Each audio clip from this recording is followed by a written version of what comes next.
এখানে বিভিন্ন দল ও মতের লোক আছেন, আপনারা আছেন না?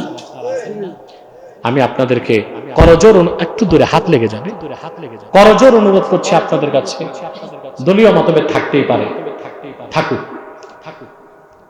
মাদ্রাসাগত একটা বাংলাদেশে বৈপরীত্য আছে, থাকুক। কেউ কওমি, কেউ আলিয়া, থাকুক। টুপি নিয়ে দ্বন্দ্ব আছে, কেউ গোল, কেউ লম্বা, কেউ 5 কল্লি, কেউ 1 কল্লি নেই, থাকুক। আমাদের সবচেয়ে বড় পরিচয় আমরা মুসলমান। করজোর অনুরোধ আপনাদের কাছে, আমরা প্রত্যেক মাসলাকের মুসলমান, 3টি স্বার্থে এক হয়ে যাব। ইসলামের সুমহান স্বার্থ রক্ষায় আমরা ঐক্যবদ্ধ হব, মুসলমানদের মৌলিক দাবি আদায়ে আমরা এক হয়ে যাব, আর বাংলাদেশের স্বাধীনতা রক্ষায় আমরা এক হয়ে যাব। এই ক্ষেত্রে আমরা কে কোন মাসলাকের তা দেখব। আমাদের এই 3টি স্বার্থের বিরুদ্ধে বাংলাদেশে কাজ করছে 3টি অমুসলিম সম্প্রদায়। তার মধ্যে সবচেয়ে জঘন্য হচ্ছে কুখ্যাত কাদিয়ানী সম্প্রদায়। নিঃসন্দেহে তারা কাফের এবং অমুসলিম। তাদেরকে যারা কাফের বলবে না, তারাও কাফের, কারণ তারা আল্লাহর আখির নবী নূর নবীজি আমার মুহাম্মদ সাল্লাল্লাহু আলাইহি সাল্লামকে আল্লাহর শেষ নবী হিসেবে বিশ্বাস করে না। চিল্লায় বলেন নাউজুবিল্লাহ। সেজন্য তারা কি? তাদেরকে যারা কাফের বলবে না, তারা কি? মানুষকে ধোঁকা দিতে তারা মুসলমানদের মতো দাড়ি রাখে, টুপি লাগায়, নাম রাখে। তাই বলে কি তারা মুসলমান হবে? দাড়ি রাখলে কেউ যদি মুসলমান হতে পারত, তো রবীন্দ্রনাথ ঠাকুরের চেয়ে বড় মুসলমান কে হইত? সে কি মুসলিম ছিল না অমুসলিম? টুপি লাগালে মুসলমান হওয়া যায়? ভারতের দিল্লি পার্লামেন্টে দেখবেন হিন্দু এমপিরাও টুপি লাগায়, তাই বলে মুসলমান হবে? নাম রাখলে মুসলমান হওয়া যায়? এক শয়তান বোতলে পেশাব করে উপরে নাম লেখছে শরবত, ওটা কি শরবত হবে? ভিতরে কি? তদ্রুপ কাদিয়ানীরা কাফের। আব্দুল আউয়াল আব্দুল সামাদ, মুবাশশির আলী কবির চৌধুরী, শাহরিয়ার কবির আর নিঝুম মজুমদার, এসব নাম রাখার দ্বারা তারা মুসলমান হতে পারে। আমার ভাইরা, আমার বন্ধুরা, আমার আল্লাহ ও নূর নবীজি আমার মুহাম্মদ মুস্তাফা সাল্লাল্লাহু আলাইহি সাল্লামের ইসলাম ও কোরআনের হাজার হাজার হাজার বছর পরে বর্তমান ভারতের কুখ্যাত পাঞ্জাবের কুখ্যাত গুরুদাসপুরের কুখ্যাত কাদিয়ানী ইংরেজ আমলে এক শয়তান নিজের নবী দাবি করছে। চিল্লায় বলেন নাউজুবিল্লাহ। শয়তানটার নাম রেখেছিল তার বাপ মির্জা গোলাম আহমদ কাদিয়ানী। সাবধান, তাকে গোলাম আহমদ বলা যাবে না, কারণ গোলাম আহমদ অর্থ আহমদ এর গোলাম। কোন কাফের কোনদিনও গোলাম আহমদ এর গোলাম হতে পারে না। আর কাদিয়ানের কাজ্জাব ছিল শেষ দরজার কুখ্যাত কাফের। সে গোলাম আহমদ এর গোলাম ছিল না, সে ছিল কুখ্যাত শয়তানের কুখ্যাত গোলাম। কাদিয়ানের কাজ্জাব মিথ্যানবতের দাবিদার মির্জা গোলাম শয়তান কাদিয়ানির উপর গজব এসেছে 1908 সালে। যখন গজব এসেছে, কাদিয়ানের কাজ্জাব মিথ্যানবতের দাবিদার ইংরেজদের পা চাটা গোলাম মির্জা গোলাম শয়তান কাদিয়ানি 1908 সালে ধ্বংস হয়ে কুখ্যাত জাহান্নামের কুখ্যাত কুকুরে পরিণত হয়েছে। তার অনুসারীরাও ধ্বংস হয়েছে। বর্তমানে কিছু কাদিয়ানি বাংলাদেশে আছে।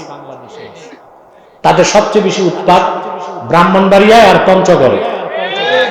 ইতিমধ্যেই তারা বাংলাদেশে 100 সেন্টার করে ফেলছে। তারা তাদের উপাসনালয়কে মসজিদ বলে। কত বড় ধোঁকাবাজি! কাফেরদের উপাসনালয় মসজিদ হতে পারে? হিন্দুদের উপাসনালয় কি? খ্রিস্টানদেরটা গির্জা, বৌদ্ধদেরটা প্যাগোডা। তো কাদিয়ানীরা তো তাদের চেয়ে বড় কাফের, তাদেরটা মসজিদ হতে পারে না। নিঃসন্দেহে শয়তানি আস্তানা। নাম পরিবর্তন করে করে তারা মিথ্যা পরিচয় দেয়। কখনো নিজেদের পরিচয় দেয় আহমদী জামাত, কখনো বলে আহমদিয়া জামাত, কখনো বলে আহমদী সম্প্রদায়, কখনো বলে আহমদিয়া সম্প্রদায়, কখনো বলে আহমদী মুসলিম জামাত, কখনো বলে আহমদিয়া মুসলিম জামাত। সাবধান, যত কাদিয়ানী ছিল আছে থাকবে, তারা কেউ আহমদী জামাত নয়, আহমদিয়া জামাত নয়, আহমদী সম্প্রদায় নয়, আহমদিয়া সম্প্রদায় নয়, আহমদী মুসলিম জামাত নয়, আহমদিয়া মুসলিম জামাত নয়, তারা শয়তানি জামাত। কুখ্যাত জাহান্নামের কুখ্যাত কুকুরের দল। আমাদের সকল দলের একটাই দাবি, অনতিবিলম্বে স্বাধীন বাংলায় শয়তান কাদিয়ানীদেরকে রাষ্ট্রীয়ভাবে অমুসলিম ঘোষণা করতেই হবে, করতেই যদি তাহরিকে ছাত্রলীগ বাংলাদেশের ব্যানারে জানমাল দেওয়ার ডাক আসে, কারা কারা প্রস্তুত আছেন হাত তুলে দেখেন।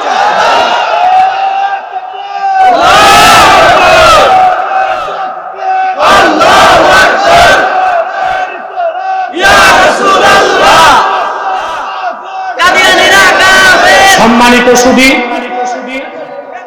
তাদেরকে অর্থনৈতিক সহযোগিতা করবেন না?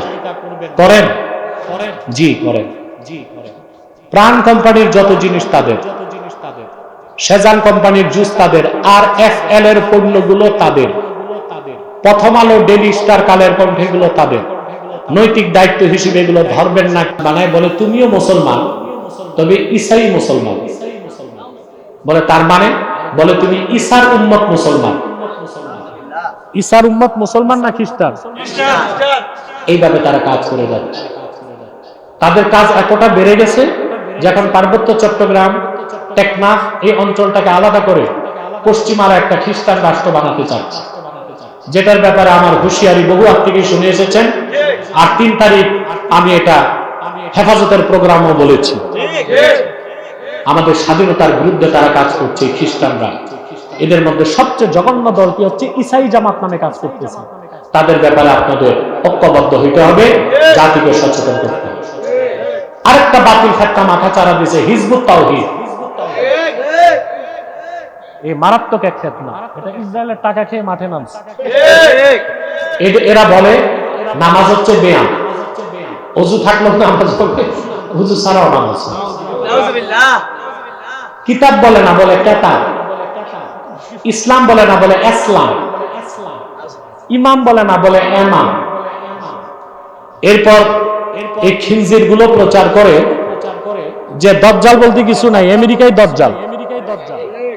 এটা বলে কেন জানেন? আপনারা জানেন দজ্জালকে হত্যা করতে কে নামবে? ঈসা রুহুল্লাহ। নবী পরিচয় আসবেন না, উম্মত, আমাদের মতো উম্মত পরিচয় আসবেন। এখন ঈসা রুহুল্লাহ যে আকাশ থেকে নামবেন, এটা অস্বীকার করা কুফরি। তো এটা তো করতে পারে না, এই জন্য বলে দজ্জাল বলতে কিছু নাই, তার মানে ঈসা নামার দরকার নেই। কত জঘন্য আকীদা তারা প্রচার করছে।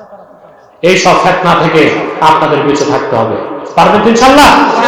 আল্লাহ আমাদেরকে তৌফিক দান করুন।